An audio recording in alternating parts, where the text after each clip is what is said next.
Hey, babe. Are you up yet? How are you feeling? I got a voicemail from the nurse or somebody to say that your surgery was finished. How did it go?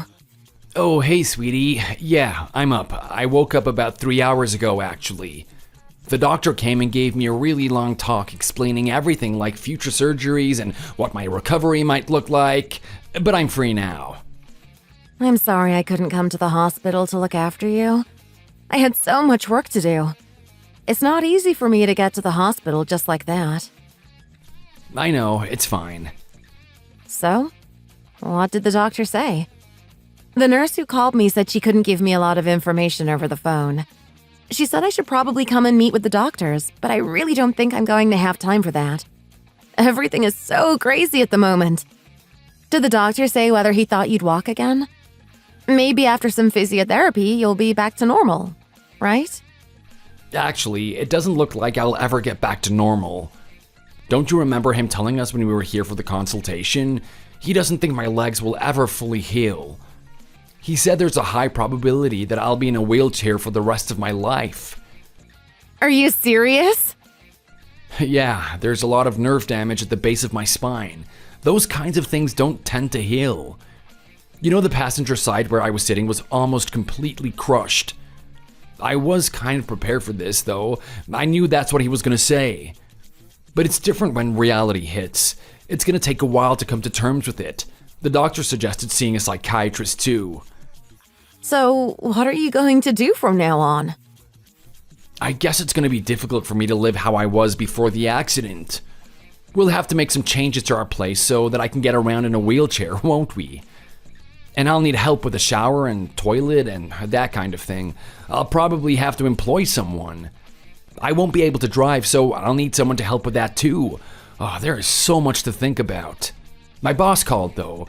It sounds like he'll be able to make sure that I can come back to work somehow. Obviously not what I was doing before, though.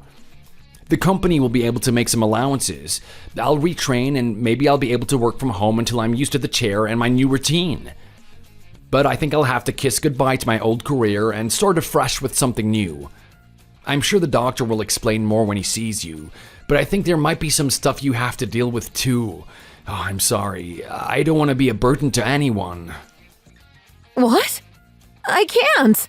I don't think I'll be able to help with that stuff. What do you mean? I definitely can't look after a disabled person.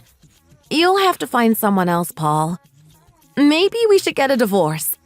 I don't think I can handle this. What? Wait, what do you mean get a divorce?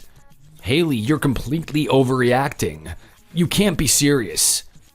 I really don't want to be involved in that stuff. I have my own life to live. There's no way you're going to get me to bathe you or wipe your backside or anything like that. That would be so embarrassing. And if you're never going to get better, I'd be stuck doing that for years and years. Can you imagine me clipping your toenails as an old man? Because I can't. No way. I'm sorry, Paul, but I really can't. Wait a second, I never asked you to do any of that. I'm getting a professional care worker, obviously. Oh, this is insane. You don't even care enough about me to listen to what I was gonna say. You just assumed I'm asking you to give up your whole life to care for me? It's not just that, though. You think you'll be able to keep working, but you don't really know that. What if your boss is just saying that stuff to be kind? What are you going to do if you get fired? It won't be easy for you to get a new job when you're in a wheelchair. You even don't know how much your care is going to cost, do you? What if it's so expensive that it's all you can afford? I didn't agree to be poor when we got married.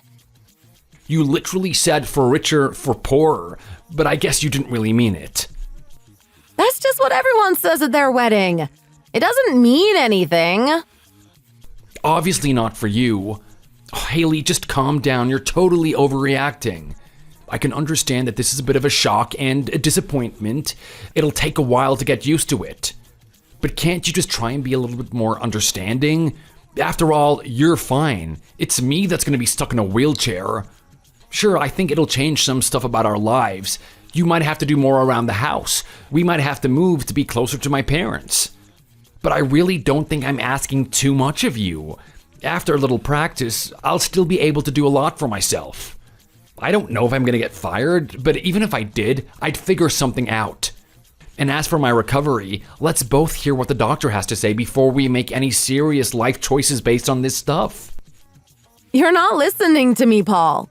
I'm saying I don't want to do any of that stuff. It's annoying. I just want to live a normal life with someone who still has the use of all his limbs. I'm just not suited to dealing with someone else's problems, you know? And I can't live without money. I'm too sensitive. If you can't earn money and you need looking after, you're just going to end up being a burden to me. I can't live with a disabled person.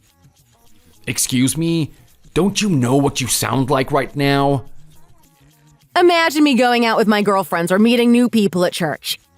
How would I be able to talk about having such an embarrassment for a husband? And if you're in a wheelchair, there's probably no chance we can have kids, is there? That's not fair on me, Paul. You know I've always wanted a family. I don't know how you can go to church at all with an attitude like that. You're no better if you're trying to force this horrific existence on me. I'm only 32 years old. I can't waste my life with someone like you. If you don't understand how much this would affect me, you're either cruel or stupid. That's why I need to get a divorce. You need to have the strength to set me free. Seriously, Haley, you can't ask for a divorce because I have a disability now, and then turn around and call me cruel for not agreeing. You're being totally unreasonable. We wouldn't even be in this situation if it wasn't for you. The accident was your fault. You fell asleep at the wheel and our car plowed straight into a concrete wall. It is totally unfair of you to start calling me an embarrassment and a burden after that. How dare you? It's a bit late for you to be bringing that up again. Before you went into surgery, you said you understand, and I must have been so tired. You totally forgave me. You can't take that back now, unless you want everyone to know how fickle you are. If you want to blame someone for this, maybe we should blame you. We wouldn't have had an accident if you weren't always going out drinking with your work buddies. The only reason we got into an accident was because I needed to come and collect you. I told you I didn't need you to come and pick me up. I said it was late and I would take a taxi home. But you got weird and said it was a waste of money to get a taxi, so I had to wait for you. But the taxi fare is barely more than the cost of gas. And now we have the hospital bills as well.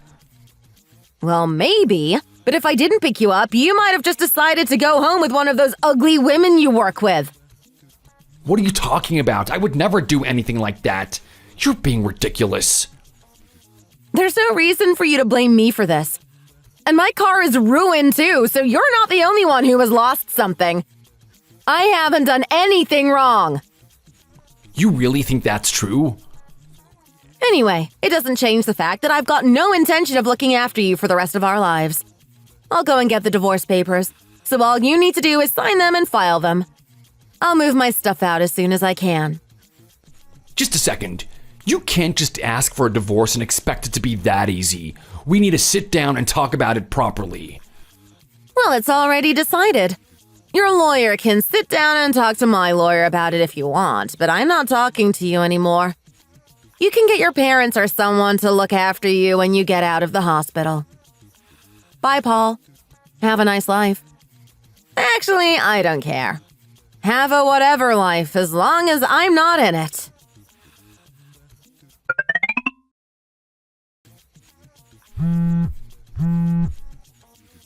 You haven't changed your number, right?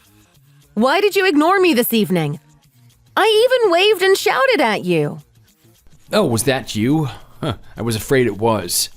It sounded like you, but you looked completely different, so I wasn't sure. I recognized you immediately. It wasn't difficult, though. There was something short and skinny in the middle of a group of businessmen. I thought there's only one wheelchair user I know. It must be you. And it was. How are you getting on with it? I guess you must have gotten used to being disabled by now. Are you good at using the chair? I bet you play wheelchair basketball or something like that, don't you? Not that it's any of your business, but I actually do enjoy the occasional game of wheelchair tennis. Yeah, I'm used to it. You've changed quite a lot, haven't you? Your clothes look different. Your face looks a little different too. Are you getting Botox or something? And I noticed your stomach. I guess you must have gotten remarried.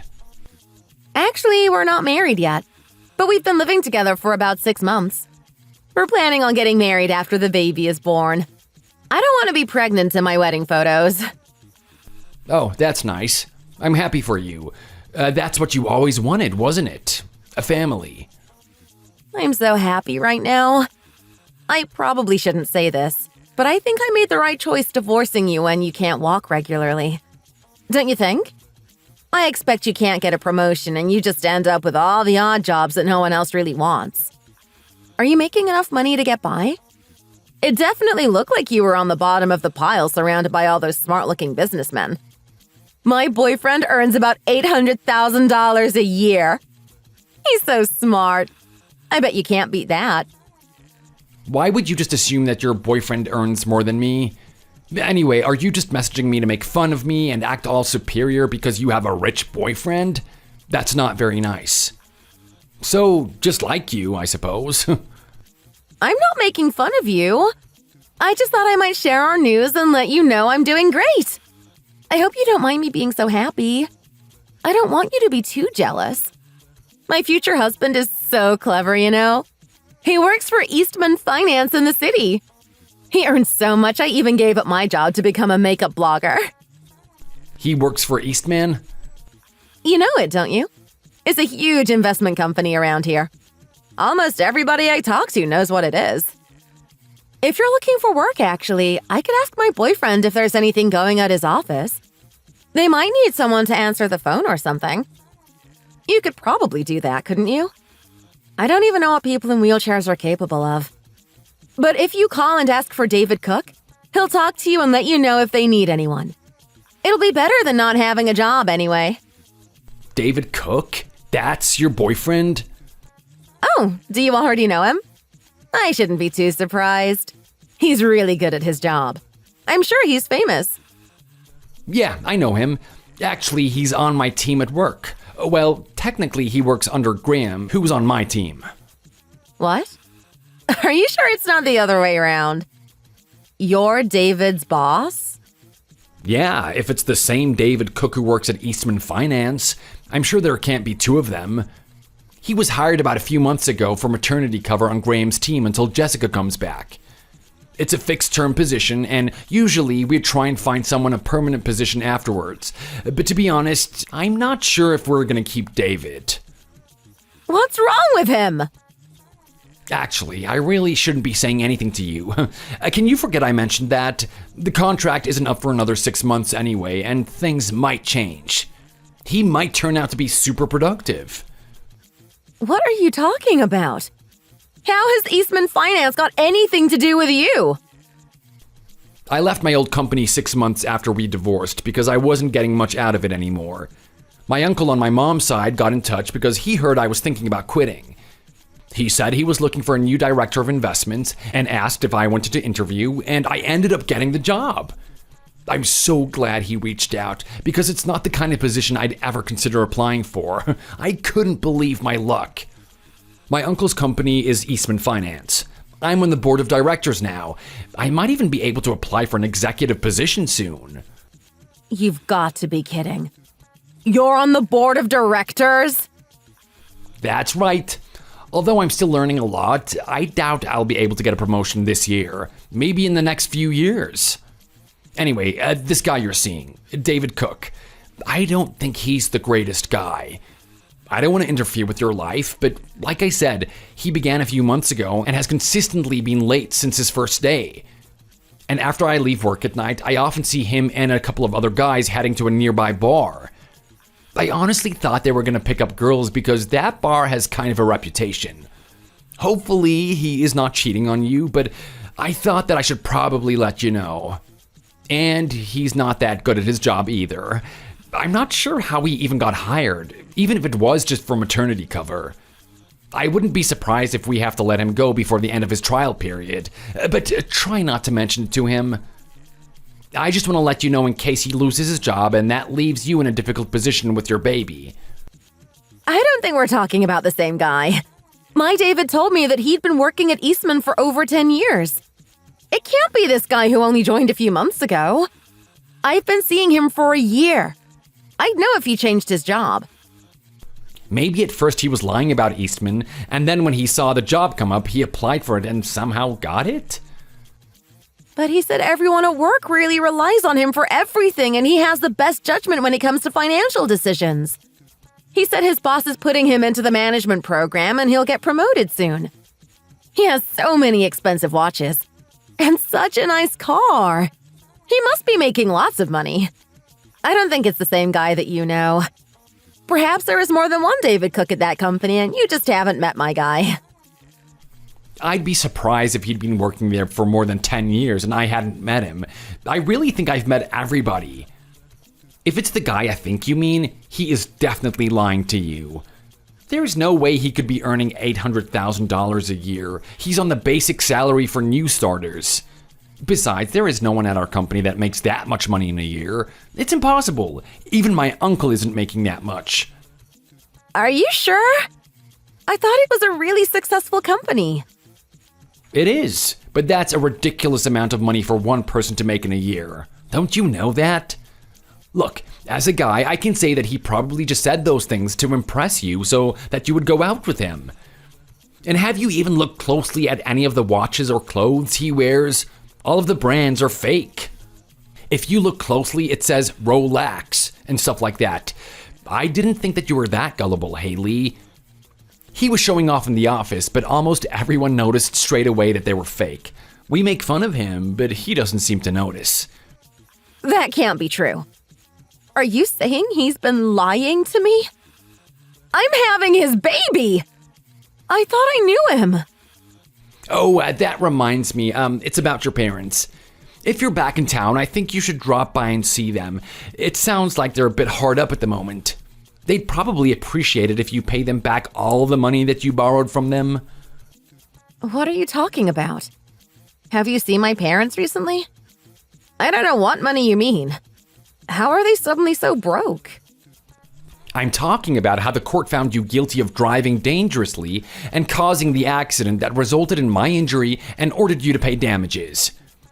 You borrowed the money off of them and then left town and they haven't been able to get in touch with you since. That's what they told me. If you're back in town now, I strongly suggest that you go around there and arrange to start paying them back. Where have you been this whole time? They said that you went traveling, so I didn't expect to see you in town. Do they know that you're back? Why have you been talking to my parents?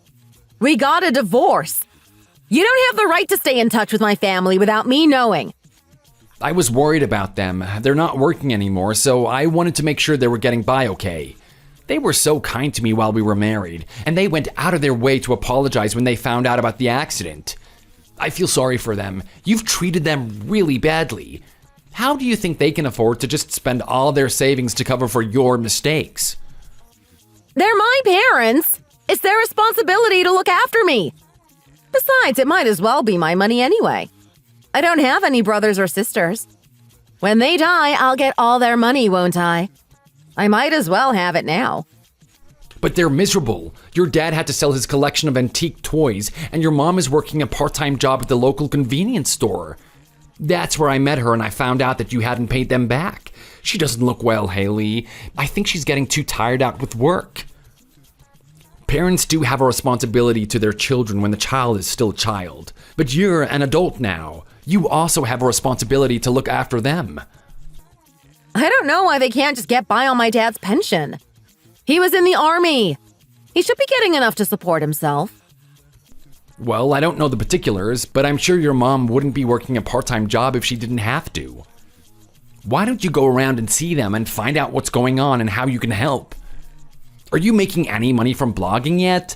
Or if David Cook is actually rich, maybe he can help you guys out. It's not your place to start telling me what to do, Paul. You've always been so high and mighty.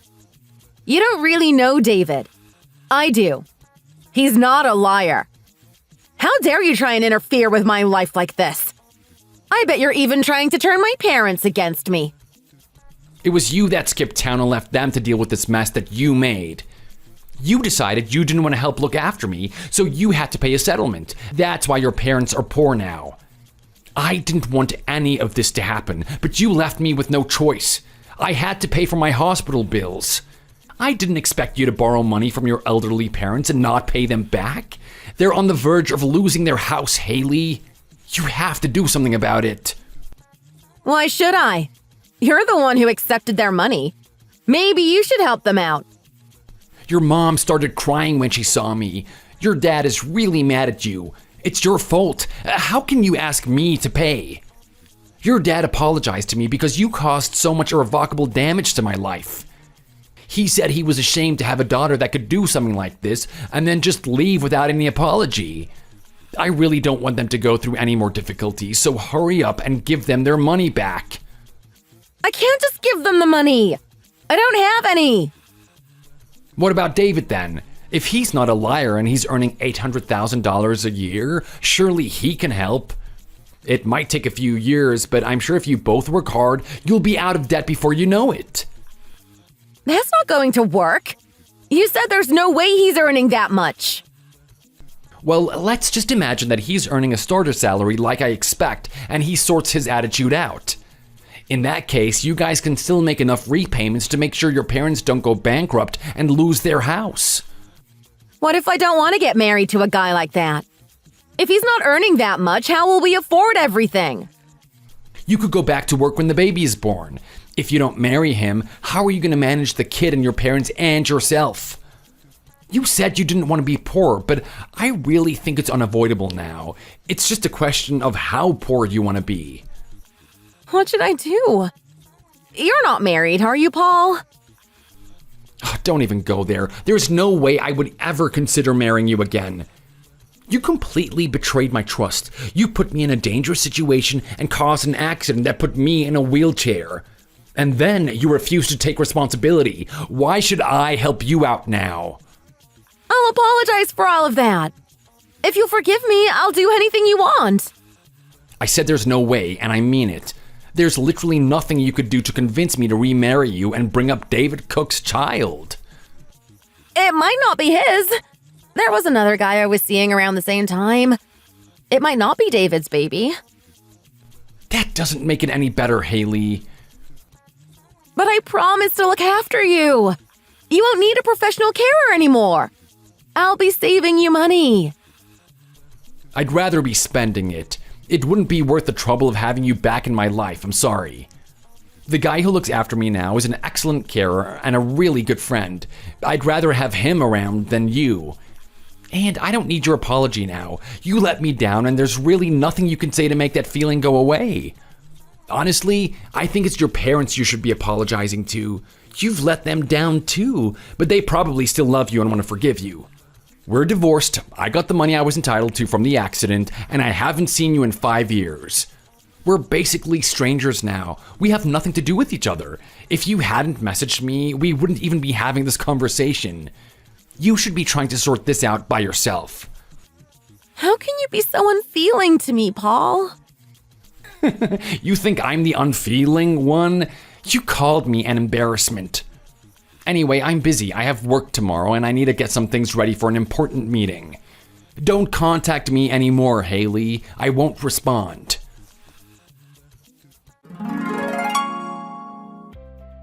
I heard at the office that Haley confronted her boyfriend and demanded to know the truth. He came in complaining that she verbally attacked him.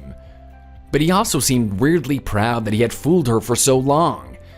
He obviously didn't realize that I was her ex-husband, which means she probably didn't tell him. I wonder if she was worried I'd tell him the whole story. The next day, he didn't come into work, and one of the guys he used to hang out with told everyone that he ran away while Haley was sleeping. Apparently, she also found out that the house and the car that she thought were his were actually both rentals. So she screamed at him all night until she fell asleep, and he snuck out with her jewelry and a couple of designer handbags.